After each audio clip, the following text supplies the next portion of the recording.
ഈ വർഷത്തെ കോഴ്സ് പൂർത്തിയായല്ലോ അല്ലേ? എല്ലാവരും ക്ലാസ് കഴിഞ്ഞു. എല്ലാവരും വെൽഡർമാരായോ? ആയോ? കോൺഫിഡന്റ് ആണോ? ഓക്കെ, നിങ്ങൾ കുറെ ആൾക്കാരൊക്കെ എന്തായാലും പഠിച്ചിട്ടുണ്ടെന്ന് പല പല സന്ദർഭങ്ങളിൽ തെളിയിച്ചിട്ടുണ്ട്. നമ്മളിവിടെ ഇതിനകത്തുള്ള വർക്കുകളും പുറത്തുള്ള വർക്കുകളും ഒക്കെ ആയിട്ട് നിങ്ങൾക്ക് പണി അറിയാം എന്നുള്ള കാര്യം നിങ്ങൾ തെളിയിച്ചിട്ടുണ്ട്. അപ്പൊ ഈ പണി അറിയുന്നത് മാത്രമല്ല, ഇപ്പൊ സാറ് പറഞ്ഞ പോലെ ഒരു കാര്യം കമ്മ്യൂണിക്കേറ്റ് ചെയ്യുക. നിങ്ങളെ പ്രധാനമായിട്ടും സാർ ഇപ്പോൾ പഠിപ്പിച്ചത് കമ്മ്യൂണിക്കേഷൻ സ്കില്ലാണ് അല്ലേ?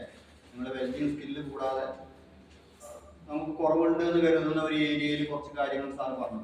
ഒരു 90 മണിക്കൂറിന്റെ കോഴ്സാണ് സാറ് കംപ്ലീറ്റ് ചെയ്തത്. 90 മണിക്കൂർ കിട്ടിയിട്ടുണ്ടാവില്ല, എന്നാലും ഏതാണ്ട് സാറിന്റെ സിലബസ് അനുസരിച്ച് ഇല്ല നിങ്ങൾക്ക് എന്തെങ്കിലും മെച്ചപ്പെട്ടതായിട്ട് തോന്നുന്നുണ്ടോ? ഇല്ലേ? പഴയ അവസ്ഥയിൽ നിന്ന് കുറെ മാറ്റങ്ങൾ ഉണ്ടായിട്ടുണ്ടാവുമല്ലോ. ഓക്കെ, അപ്പൊ അതാണ് സാർ ഉദ്ദേശിച്ചത്. അപ്പോൾ സാറ് പറഞ്ഞ ഇംഗ്ലീഷിൽ പഠിക്കണം. ഇംഗ്ലീഷിൽ മാത്രമല്ല, നമുക്ക് ശരിക്കും പലപ്പോഴും മലയാളത്തിൽ തന്നെ ഒരു കാര്യം കൃത്യമായിട്ട് പറയാൻ കഴിയുന്നില്ല. അപ്പോൾ അതിന് ഒരുപാട് ഉദാഹരണങ്ങളുണ്ട്. ഇപ്പൊ ഞാൻ ഇൻസ്ട്രക്ടറായിട്ട് വർക്ക് ചെയ്യുന്ന സമയത്ത് ഉണ്ടായ സംഭവം പറയാം. ഒരു കുട്ടി എൻ്റെ അടുത്ത് വന്നിട്ട് ചെറിയമുണ്ട് ഐ.ടി.യിൽ വർക്ക് ചെയ്യാം. അപ്പോൾ അയാള് വന്നിട്ട് എന്നോട് പറഞ്ഞു, സാർ ഒരു മരണമുണ്ട്, എനിക്കൊരു മരണമുണ്ട്, 4 മണിക്ക് പോകണം, 1 മണിക്കൂർ നേരത്തെ പോകണം. അപ്പൊ ഇത് പറയുമ്പോൾ അതിലെന്തെങ്കിലും കുഴപ്പമുണ്ടോ? ഇല്ല, നിങ്ങൾക്ക് തോന്നുന്നില്ല. എനിക്കൊരു മരണം ഉണ്ടെന്ന് പറഞ്ഞാൽ എന്താർത്ഥം? ഞാൻ മരിക്കാൻ പോവാണ്. അത് കമ്മ്യൂണിക്കേറ്റ് ചെയ്യുന്നതിനുള്ള വ്യത്യാസമാണ്. അപ്പൊ എന്താണ് സംഭവം എന്ന് ചോദിച്ചപ്പോൾ അയാൾ പറഞ്ഞ് വിശദമായിട്ട് പറഞ്ഞു. വീട്ടിന്റെ അടുത്ത വീട്ടില് ഒരു സുഹൃത്ത് മരിച്ചുപോയി, അയാളെ മരണാനന്തര ചടങ്ങിൽ പങ്കെടുക്കാൻ വേണ്ടിയിട്ടാണ് 1 മണിക്കൂർ നേരത്തെ പോകുന്നത്. അപ്പൊ ഞാൻ പറഞ്ഞു, അതൊന്നും പേപ്പറിൽ എഴുതിക്കൊണ്ടാ, നിങ്ങൾ എഴുതല്ലേ, പെർമിഷൻ ലെറ്റർ എഴുതാറില്ലേ? പെർമിഷൻ ലെറ്ററിൽ എഴുതാൻ പറഞ്ഞപ്പോൾ അവന് ആദ്യം പറഞ്ഞ പോലെ തന്നെ എഴുതി, എനിക്ക് ഒരു മരണമുണ്ട്, 4 മണിക്ക് ഒരു മരണമുണ്ട്, അതിൽ പങ്കെടുക്കാൻ വേണ്ടിയിട്ട് അനുവാദം തരണമെന്ന് വേണ്ടിയിട്ട് ലെറ്റർ എഴുതി. അപ്പൊ അയാൾക്ക് 4 മണിക്ക് മരണമുണ്ടോ? ഇല്ല. പ്രശ്നം അപ്പോൾ എന്താണ്? നമ്മൾ ഈ കമ്മ്യൂണിക്കേറ്റ് ചെയ്യാൻ കഴിയുന്നില്ല എന്നുള്ള പ്രശ്നമാണ്. ഒരു കാര്യം എന്താണെന്നുള്ളത് എഴുതിയിട്ടോ പറഞ്ഞിട്ടോ ശരിക്കും ബോധ്യപ്പെടുത്താൻ നമുക്ക് പറ്റുന്നില്ല. അപ്പൊ 4 മണിക്ക് മരണമുണ്ടെന്ന് പറഞ്ഞിട്ടുണ്ടെങ്കിൽ ശരിയാവില്ല. അപ്പൊ അത് ശരിക്കും എഴുതാൻ വേണ്ടി ഇങ്ങനെയാണ് കാര്യം. എൻ്റെ വീടിൻ്റെ അടുത്ത് ഒരാൾ മരിച്ചു പോയിട്ടുണ്ട്, അയാളെ മരണാനന്തര ചടങ്ങിൽ പങ്കെടുക്കാൻ വേണ്ടിയിട്ട് 4 മണി മുതൽ 1 മണിക്കൂർ നേരം പെർമിഷൻ വേണമെന്ന് പറഞ്ഞിട്ട് ലെറ്റർ എഴുതാൻ പറഞ്ഞു. അപ്പൊ ഇത് ഒരുപാട് അക്ഷരത്തെറ്റോടുകൂടി കൂടിയിട്ടാണ് ഈ പെർമിഷൻ ലെറ്റർ എഴുതി കൊണ്ടുവരാം. അപ്പൊ ഇത് ഇങ്ങനെ പറഞ്ഞാലും ഇങ്ങനെ പറഞ്ഞു കൊടുത്താലും അത് എഴുതി വരുമ്പോൾ അത് അങ്ങനെ ആവില്ല. അപ്പൊ എഴുതി കൊണ്ടുവരുന്ന എനിക്ക് എൻ്റെ അടുത്ത വീട്ടിൽ 4 മണിക്ക് ഒരു മരണമുണ്ട്, അതിൽ പങ്കെടുക്കാൻ വേണ്ടി പോകണം. അപ്പൊ 4 മണിക്ക് മരണം ഇയാളവിടെ ഷെഡ്യൂൾ ചെയ്ത് വന്നാൽ മതി. അതായത് അയാൾ കൊല്ലാൻ പോകണം 4 മണിയാകുമ്പോൾ. അപ്പൊ ഈ എഴുത്തിൽ ഇങ്ങനെ തെറ്റുകൾ വന്നുകൊണ്ടേയിരിക്കാം. അപ്പൊ അങ്ങനെ ഒരു 4-5 പ്രാവശ്യം എഴുതി ഒരു പ്രാവശ്യം ഈ ലെറ്റർ എഴുതണമെങ്കിൽ ഒരു അരമണിക്കൂറെങ്കിലും അയാൾക്ക് ആലോചിച്ച് എഴുതണം. അവസാനം അയാൾ എൻ്റെ അടുത്ത് വന്ന് പറഞ്ഞു, പെർമിഷൻ വേണ്ട, ഞാൻ പോകുന്നില്ല. മനസ്സിലായി? ഒരു 3 പ്രാവശ്യം എഴുതിയപ്പോഴേക്കും. ഇതാണ് നമ്മുടെ അവസ്ഥ.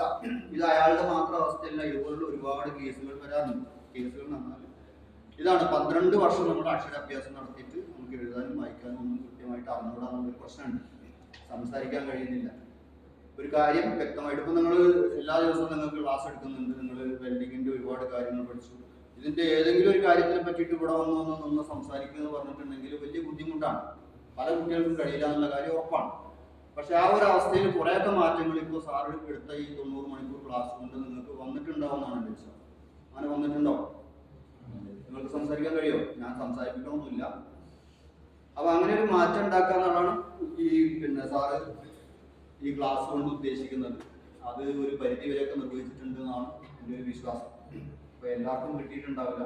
അപ്പൊ ഇങ്ങനെ ഒരു ക്ലാസ് അറ്റൻഡ് ചെയ്യുമ്പോഴും അതിൽ ചിലപ്പോൾ ചില നെഗറ്റീവ് എന്തിനായത് എന്നുള്ളൊരു തോന്നൽ ക്ലാസ് അറ്റൻഡ് ചെയ്യുന്ന പല ആൾക്കാർക്കും തോന്നും. സാറ് പല ആക്ടിവിറ്റീസും തന്നിട്ടുണ്ടാവും, അതൊക്കെ ചെയ്യാൻ മടി തോന്നിയ ആൾക്കാരുണ്ടാവും, ഇതൊന്നും വേണ്ടാന്ന് തോന്നിയ ആൾക്കാരുണ്ടാവും, എന്നെ കൊണ്ട് പറ്റൂല എന്ന് സാർ പറഞ്ഞ പോലെ തന്നെ എന്നെ കൊണ്ട് പറ്റൂല എന്ന് പിന്നോട്ട് മാറി എന്നവരുണ്ടാവും. അപ്പൊ അതൊക്കെ നമ്മുടെ ഈ കഴിഞ്ഞു പോകുന്ന വിദ്യാഭ്യാസത്തിന്റെ ഒരു വലിയ പ്രശ്നമാണ്.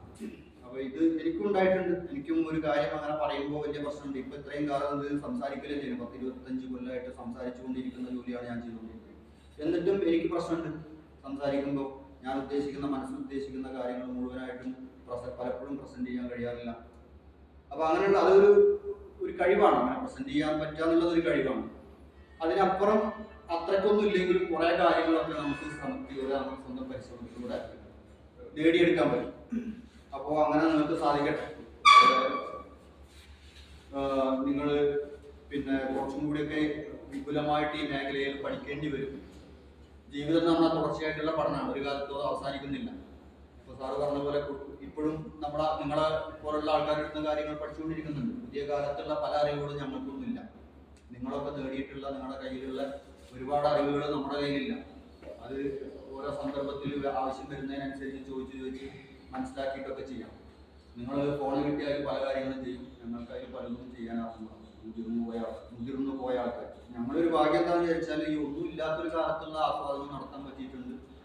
ഇപ്പോൾ ഉള്ള ആധുനിക ലോകത്തും ജീവിക്കാൻ പറ്റിയിട്ടുണ്ട് എന്നുള്ളതാണ് ഞങ്ങളുടെ ഒരു പോസിറ്റീവ്നെസ് എന്ന് പറഞ്ഞാൽ. നിങ്ങൾ ഇത് മാത്രമേ കിട്ടിയിട്ടുള്ളൂ. അതിന്റെ പിന്നില് ബാക്കിൽ നടന്നു പോയതൊന്നും നിങ്ങൾക്ക് കിട്ടിയിട്ടില്ല. അതിനെപ്പറ്റി ഞങ്ങളാരെങ്കിലും പറയുമ്പോൾ നിങ്ങൾ തള്ളാണെന്ന് പറയും. അപ്പൊ എന്തായാലും നിങ്ങൾക്ക് കൂടുതൽ നിങ്ങൾ പഠിച്ച തൊഴിൽ ഉപയോഗപ്പെടുത്താൻ പറ്റിയ രീതിയിൽ നിങ്ങൾക്ക് ആളുകളുമായിട്ടും സ്ഥാപനങ്ങളുമായിട്ടും ഒക്കെ കമ്മ്യൂണിക്കേറ്റ് ചെയ്യാൻ ഈ ഒരു ക്ലാസ് ഉപയോഗപ്പെട്ടിട്ടുണ്ടാവുമെന്നാണ് കരുതുന്നത്. അങ്ങനെ സംഭവിക്കട്ടെ. എന്തായാലും എല്ലാവർക്കും എല്ലാ ആശംസകളും നേരുന്നു. അപ്പോൾ വരാൻ പോകുന്ന എക്സാമിനേഷന് വേണ്ടിയിട്ട് ശരിയായ രീതിയിൽ പ്രിപ്പയർ ചെയ്യാനാണ്. വർക്ക് നിങ്ങളൊക്കെ ചെയ്യാൻ പഠിച്ചിട്ടുണ്ടോ? വെൽഡിങ് ചെയ്യാനുള്ള കാര്യത്തിൽ നിങ്ങൾക്ക് ആർക്കും പറ്റാത്ത ആൾക്കാരും ഉണ്ടാവില്ല. അപ്പോൾ അത് ചെയ്യാൻ നിങ്ങൾക്ക് അറിയാം. അതിൻ്റെ കൂടെ ആവശ്യമായിട്ടുള്ള തിയറിയൊക്കെയാണ് നിങ്ങൾ പഠിപ്പിച്ചിട്ടുള്ളൂ. ഒരുപാടൊന്നും പഠിക്കാനൊന്നുമില്ല. എന്തായാലും അതൊക്കെ നിങ്ങൾ നന്നായിട്ട് പഠിക്കുക, നന്നായിട്ട് എക്സാം എഴുതാം. എല്ലാവർക്കും എല്ലാ ആശംസകളും നേർന്നു.